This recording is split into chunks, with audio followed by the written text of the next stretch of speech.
Right now at noon, millions are preparing for Hurricane Florence. The storm expected to become the first Atlantic hurricane to make landfall this year. A war of words continues over a new book by Bob Woodward, what he and the president are saying on the eve of the book's release. This is News 3 at noon. Good afternoon, everyone. I'm Mark Kane. Thanks for tuning in to News 3 on this Monday. Hope you all had a nice weekend. Certainly couldn't complain about the weather, could we? Meteorologist Chris Reese over in the Weather Center. Picture perfect. Picture perfect out there. Temperatures are very comfortable as well. We're seeing them into the upper 60s at this hour. Right now, 67 degrees is the temperature here in Madison. Our friends in Janesville have a temperature of 70. Same for Mineral Point as of now. Now we're seeing full sunshine throughout the entire sky.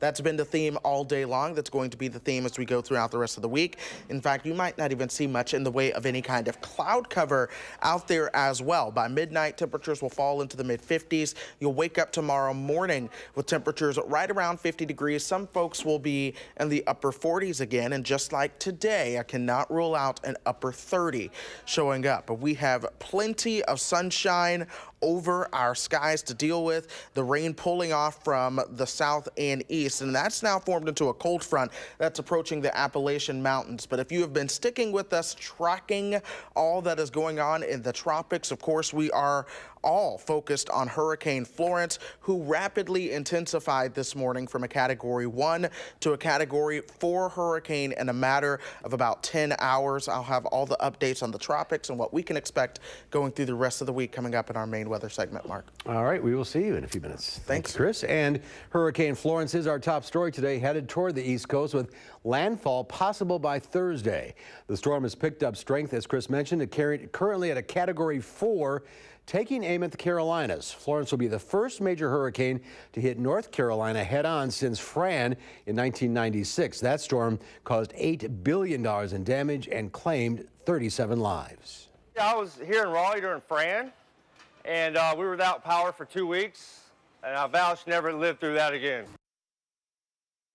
North Carolina has only been hit by one Category 4 hurricane since records were started more than 150 years ago. South Carolina residents are getting sandbags ready to protect their homes against flooding.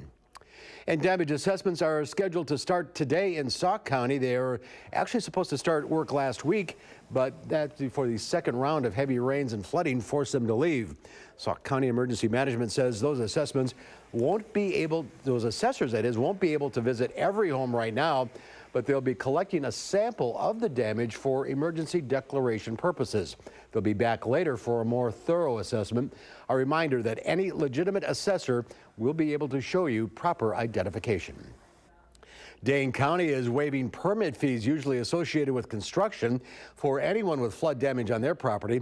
Zoning permits are not needed for some weather-related repairs, but other residential building does require approval from the county. Those permits start at $50 for homeowners. The county made a similar change back when a tornado hit Stoughton in 2005 and caused $34 million in damage. The latest estimate from flooding damage here in Dane County is at $155 million. The Department of Justice has finally finished testing thousands of unanalyzed sexual assault evidence kits. Today's announcement is big for Attorney General Brad Schimmel, who has been under fire for taking too long to finish the testing. He started the project in 2016 to test about 4,000 unanalyzed kits sitting on Wisconsin Police Department and hospital shelves. Democrats have been hammering away at Schimmel for taking years to complete the testing. They say the delays have left dangerous, unidentified criminals on the street. Schimmel has countered that it took time to inventory the kits and find private labs willing to analyze them. The CEO of CBS has been forced to step down after a new article detailing more allegations of sexual misconduct. The announcement that Leslie Moonves was stepping down came hours after the New Yorker published an article detailing 6 more allegations of sexual misconduct, all occurring between the 1980s and 2000s. Another separate article in July detailed 6 other allegations. Moonves released a statement saying the allegations are untrue. He could receive around $100 million as part of a severance package. The resignation has led to a shakeup of the CBS board of directors as well. 5 members are leaving, 6 are added, including 3 women. Investigative reporter Bob Woodward is defending his book, Fear, which gives an inside look at the Trump administration. President Trump continues to attack the book. He tweeted this morning, "The Woodward book is a joke, just another assault against me in a barrage of assault using now disproven, unnamed, and anonymous sources."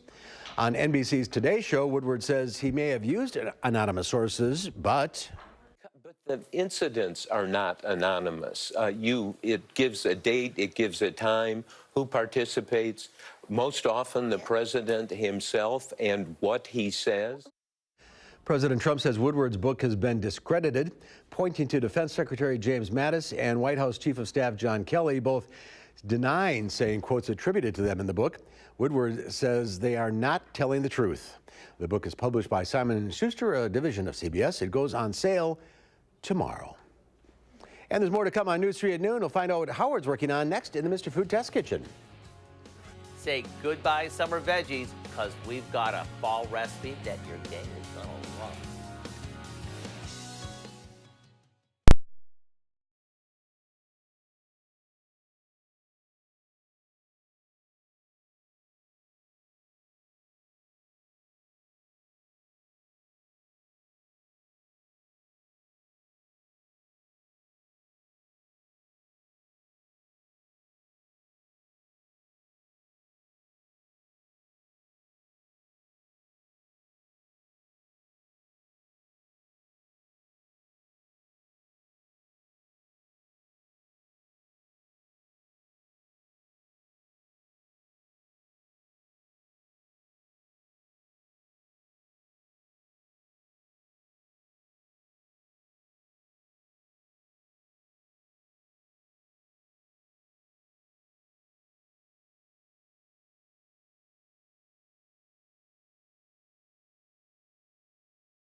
Now that summer's winding down, it seems we can't wait to get back to all those down-home comforting dishes. So today, I thought it'd be fun to share a side dish with you that we came up with after we noticed that a lot of our summer fruits and veggies were starting to get pushed aside to make room for our fall favorites. Let me show you what I'm talking about. We start by peeling a bunch of sweet potatoes, carrots, and apples before grating them. Sure, we can do this with a good old box grater, but now would be a good time to dig out your food processor. Okay, we dump that into a bowl along with some brown sugar, a healthy dose of raisins or dried cranberries, and some cracker crumbs. Now, to take this over the top, we add some lemon juice, along with some cinnamon, a pinch of salt, and melted butter. After it's mixed, we spoon it into a baking dish and into the oven it goes until it's heated through and everything sort of cooks together. Come dinner time, don't be surprised if what you think is just a side dish ends up being the star attraction. It's that good. I do hope you'll go online and get the recipe for our Harvest Vegetable Bake so you can shake up dinner with a dish that is truly in season. I'm Howard in the Mr. Food Test Kitchen, where today we found a comforting way for you to say, ooh, it's so good. Thank you, Howard. We are taking your plant and garden questions live on the air in just a few minutes. Lisa Briggs from the Bruce Company is here. Plus, we are looking at another dry day in southern Wisconsin. We'll find out when our next chance for rain might be coming up next in our first alert forecast.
Well, change is afoot at Alibaba, and the most desired work perk may surprise you. Here's Diane King Hall with today's Money Watch report.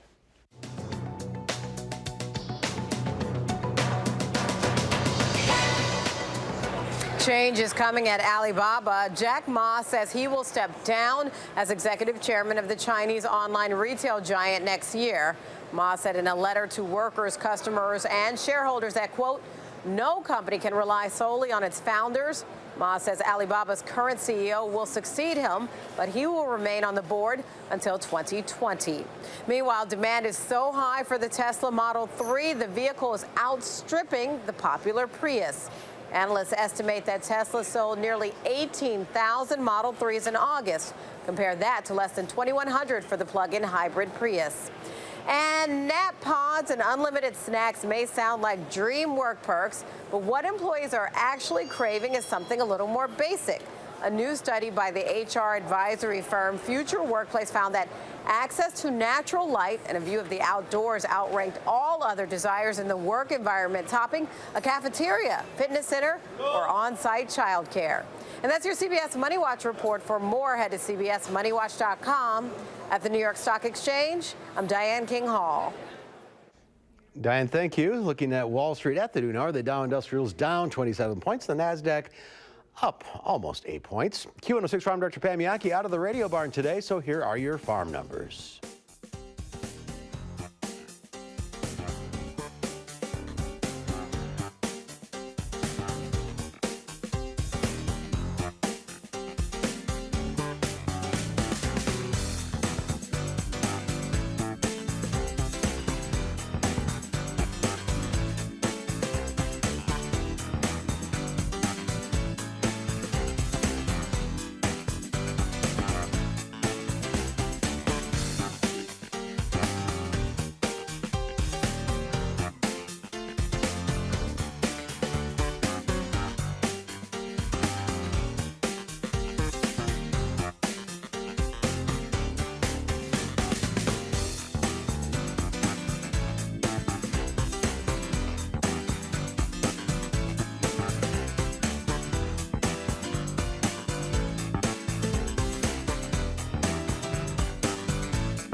Chris is here now with the weather. Kind of quiet around here, but not the case everywhere. That's right, and we're going to jump into that. But first, let's start with how quiet it was. It was so quiet, it was rather cool this morning. The coldest spot that I was able to find here in south central Wisconsin was Black River Falls at 35 degrees. So talk about that for a cool start. 37 as you worked your way over towards Camp Douglas. We started out at 46 degrees this morning, and so we're keeping things on that trend of being below average as we go through the rest of the day. We'll see our high right around 70. Normal for this time of the year is 74 degrees. Now, right now, we do have lots of sunshine out there. Temperatures have finally made it to 67 degrees here at about 12:15 or so. We still have that wind out of the north at 7 miles per hour, so that's helping keep things a little bit cooler. Let's look around. Janesville has made it to 70, same for Mineral Point, but the upper 60s is the main theme of what we are really seeing. And as we go through the day, we should top out right around 70 degrees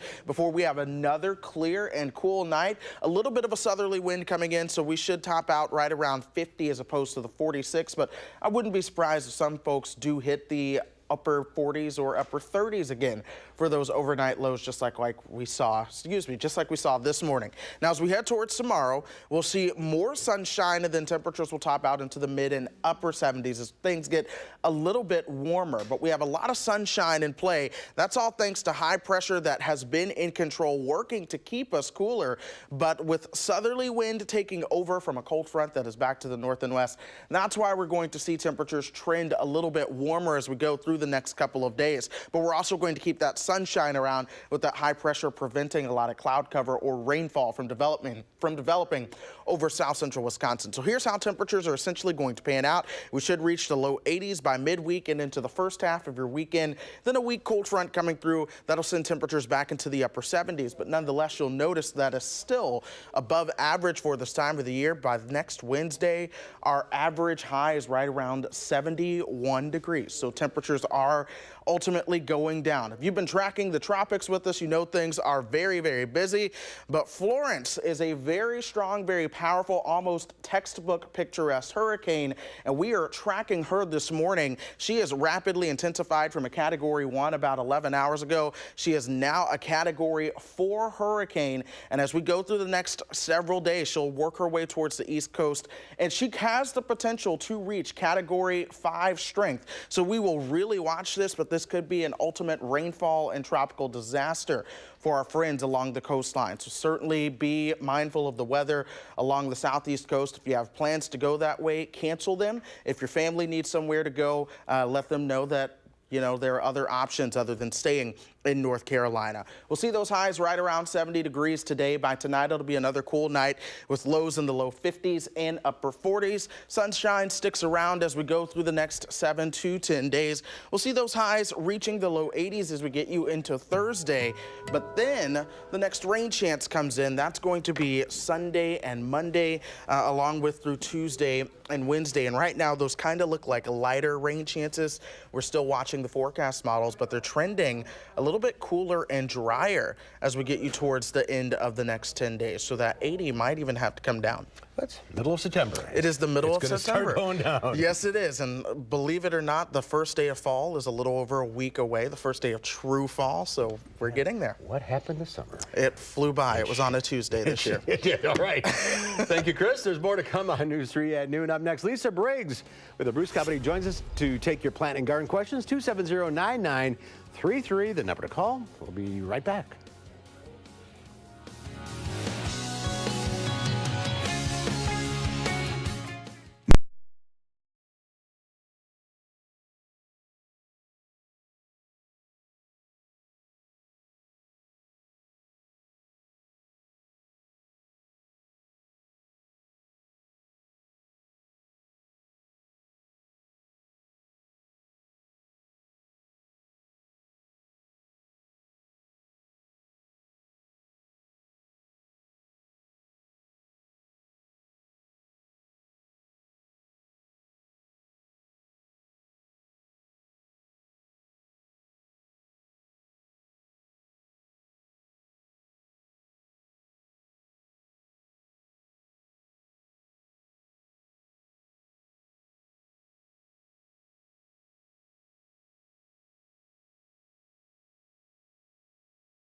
Lisa Briggs of the Bruce Company is here, taking your calls at 270-9933. Good to see you. Good to see you too. You had a big wedding over the weekend. I did. Your It was daughter? amazing. Perfect weather. She was beautiful. Of course Went she off without a was. hitch, except for the fact that they got hitched. There you go. So it was good. Congratulations. We had a hitch, but it was the right one. What is it? Yeah, this is This pretty. is a bromeliad. Isn't this pretty? Usually you see them, they're green with like the red or yellow, the taller one.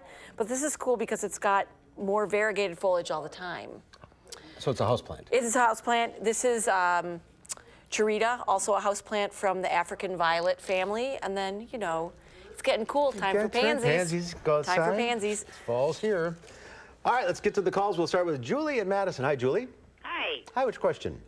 Hi, Lisa. I have a question I have a bunch of Wagalia bushes Okay. in the back of my yard. I've had them in there since 2003, and now they just look like they're dying. Underneath, they're just all brown, dead. Do you have stems. good foliage on top, though? Not really. You might want to thin them out. If you've got some really dead tissue underneath, go ahead and you can prune that out. Wagila like full sun, so they might be thinning because of that. And, you know, if your soil is not great, you might want to give them sort of a slow-release fertilizer next spring and see if that helps. Give him a little boost. Give them a little boost, yes, All right. indeed. Phil in Sauk City. Hi, Phil. Hey, Hi, which question? my question is it okay if I transplant rhubarb plants right now? Rhubarb is pretty easy to deal with, but I like to do it in the spring. I think that's the easiest time when it's just starting to bud and come out, but before you have all those crazy leaves. Okay. Donna in Albany. Hi, Donna. Hi, I have some lilacs. They're actually trees. They're Okay. not bushes, but I trimmed them off after they got done flowering, and the leaves some of the leaves, not all of them, turned a real blackish brown. Is that due to the Asian beetle? No, that is not. If the leaves were sort of blackish brown earlier in the season, we had a cool, wet spring, so we had a lot of anthracnose, which sounds like a terrible, deadly fungal disease, but it's really just cosmetic. And so it happens when new growth in the early to mid-spring. So it's not anything to worry about. It's mainly cosmetic. Just do a good cleanup, rake the leaves out, and throw them away maybe instead of composting them. Should be fine next year. Should be fine next year, yes. All right. Karen in Cambridge. Hi, Karen. Hi. I have a young Rose of Sharon bush that I planted 4 years ago. Every year it gets to be about 4 feet tall, and then in the next spring it has died down almost to the roots. I'm just wondering, this year it's blooming beautifully. It's on the south side of my house. Is there anything I can do to protect it during the winter to keep the branches from dying? Does it have little flowers or the big flowers? I'm sorry, what was that? Small flowers or great big ones? Great big flowers. Okay. Single bloom purple. Yes. Okay, so that is not actually a Rose of Sharon. That is a hardy excuse me. hibiscus. No, you're asking me about the big flowers. No, this is the smaller purple Okay, flowers. great. I'm Okay. sorry. So Rose of Sharon are susceptible in our climate to tip dieback. So that's probably what you're seeing. On the south side of the house, you know, unless you want to sort of put up like a screen or a burlap or something like that, there's not much you can do about it. If you're getting 3 or 4 feet of growth every year and good flowers, I guess I would say you're pretty lucky in our climate, so I would let it go. Okay, I see a lot of them in Cambridge that are huge, and I'm just disappointed with A mine. little bit more protected area. There are also some varieties out that are smaller, so maybe you have one of those smaller varieties. Okay, so lots of plant questions. Lots of plant questions. Time to start cleaning up the yard a little bit. A little bit, yeah. Time to start raking and maybe cutting things back that are diseased. Make sure that anything that you have that's diseased, you want to throw that away. Don't compost it. We just planted a little while ago, didn't we? That's what it seems like, doesn't it? But it's not. It's fall. Thank you, everyone, for calling in. Stay on the line if you're there. Lisa will talk to you off the air. You go home, get some rest after your big wedding I weekend. wish. See you next time. Chris Yes. has one final check of the forecast. Yeah, it's going to be a great week to get any of that done if you need to. We're going to see plenty of sunshine through today. Temperatures will be mainly in the 70s with 50s for morning lows. We will see 80s return by the time we get you towards the end of the week and the weekend. Rain chances early next week. All right, that's our time for now. Enjoy the afternoon. Ooh, what was that flying around? We'll see you back here at 4. Have a great afternoon. Making plans that are weather dependent? Get an accurate 12-hour, even a 10-day forecast. Download the Channel 3000 First Alert Weather app and start planning.